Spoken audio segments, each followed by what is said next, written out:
Hello and welcome to the Sunday, March 22nd edition of the COVID-19 Daily Situation Report. My name is Tracie Smith. I am the Information Officer for Thunder Bay Regional Health Sciences Center's Incident Management System, and I'm here with Dr. Stewart Kennedy, who is the Incident Manager.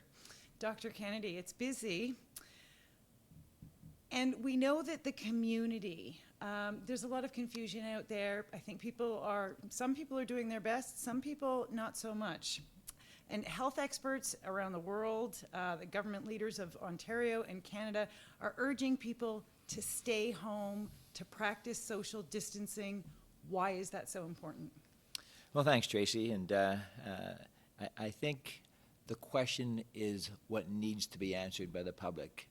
The healthcare system is doing their part, but we need each and every member of the community to do their part, because we can only hold this virus off. We can only plank the curve if we have the cooperation of every single individual. And that's why the World Health Organization, the Ministry of Health, every international medical society out there, the only way to treat this virus is actually to prevent the spread in the community. And each and every one of us have that responsibility. There's no vaccine, there's no medication that's going to, at this point in time. So we owe it to ourselves and our children and our family to make sure we practice isolation, okay, and social distancing. If we do, we can win this war. Great. So community members are relying on other community members to take this seriously. And here at our hospital, we are taking measures to support the safety of people who do have to be in the hospital. So what are some of the new measures that we're implementing? Yes, we need to be aggressive within our own hospital here too, in the sense that we're actually reducing the movement of patients throughout the hospital. We also, and we know it's sensitive because a lot of the loved ones aren't in the hospital to visit family right now, but that's the right thing to do to make this a safe environment for all of us. We certainly are trying to minimize the movement of healthcare workers from facility to facility. So we're just working in one facility. Sometimes that's difficult to do because we have professionals that are required at a number of sites, but we're trying to limit the movement between health facilities. We have a work from home strategy, so everybody who's not integrated part of work taking care of the patient, we want them to work from home. Again, provide a safe environment for them, but also to make sure that we're not exposing patients and the health workers for other sort of risks from other workers.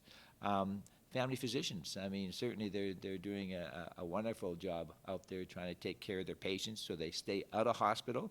We need to protect them too, so we encourage all community members who are going to their family doctor, they should self-screen in advance. And certainly the Public Health Ontario has an excellent online self-screening tool. Use that tool to make sure you're not exposing your valued family physicians and other community physicians to this potential virus. Why is it so important that we have this focus on protecting healthcare providers? We need our healthcare providers to be healthy. So when and if we get a surge in COVID-19 patients, they're ready to take care of you. And really, when you come to this hospital, you need a healthcare provider to bring you through this very difficult times. And your life will depend on keeping the healthcare workers healthy. That's a great point. One of the ways that we are able to reduce risk to everyone in the community and increase our ability here at the hospital to respond to COVID-19 as appropriate is the reduction of non-essential services. So that's been in place for a couple of days now. Do you have an update? Yes, so our occupancy rate now is 75%. So really, because we're usually at 110, 115% in this hospital, we're down to 75%. The people here in hospital are here because they need to be in hospital. We're taking care of their medical needs, and certainly and our emergency numbers have dropped off. People are really following our instructions not to overburden the emergency department in preparation for what we expect, an influx of COVID-19 patients. We don't know if that's going to happen, but certainly we're prepared and we're ready, and the emergency healthcare workers are there to actually treat the needs of every individual who needs access to medical care. Again, we can't do it alone. We need the public to really do the self-screening tools and continue to practice isolation as well as social distancing. Absolutely. If someone does require urgent care, what would you say? Oh, same it happens now. It's call 911 or come to the emergency department.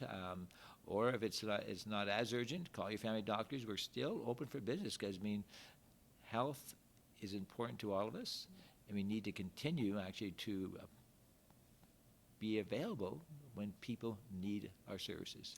And for anyone who is looking for updated information regarding non-essential services at our hospital, I would guide them to www.tbrhsc.net for updated information.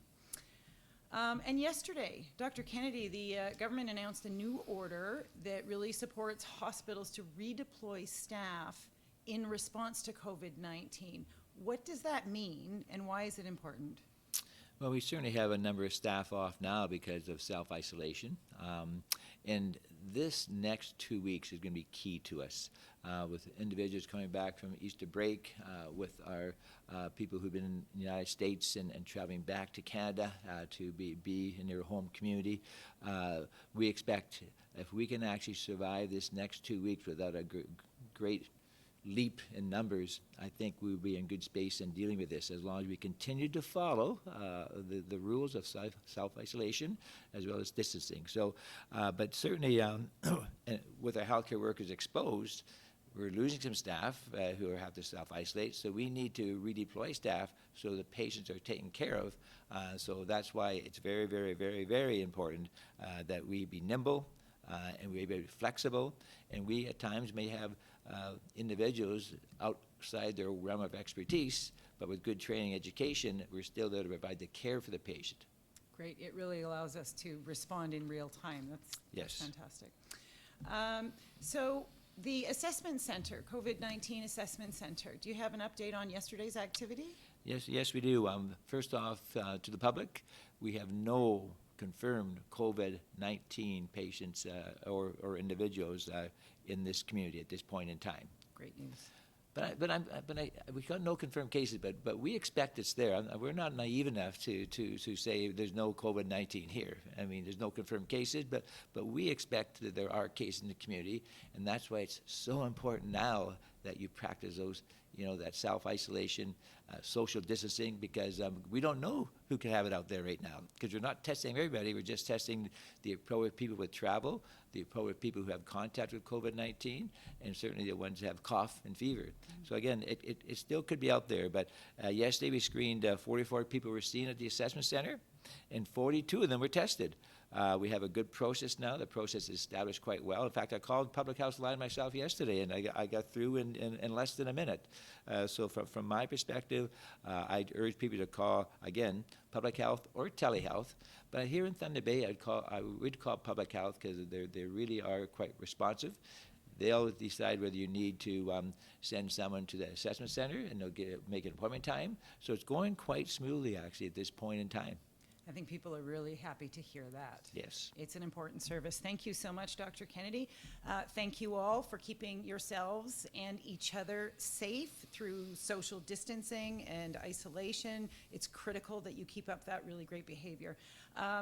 Also, in this really confusing time, it's so important that people receive and share information from credible sources. So please refer to the World Health Organization, refer to Health Canada, refer to the Ministry of Health and Long-Term Care for Ontario, refer to the Thunder Bay District Health Unit and our hospital.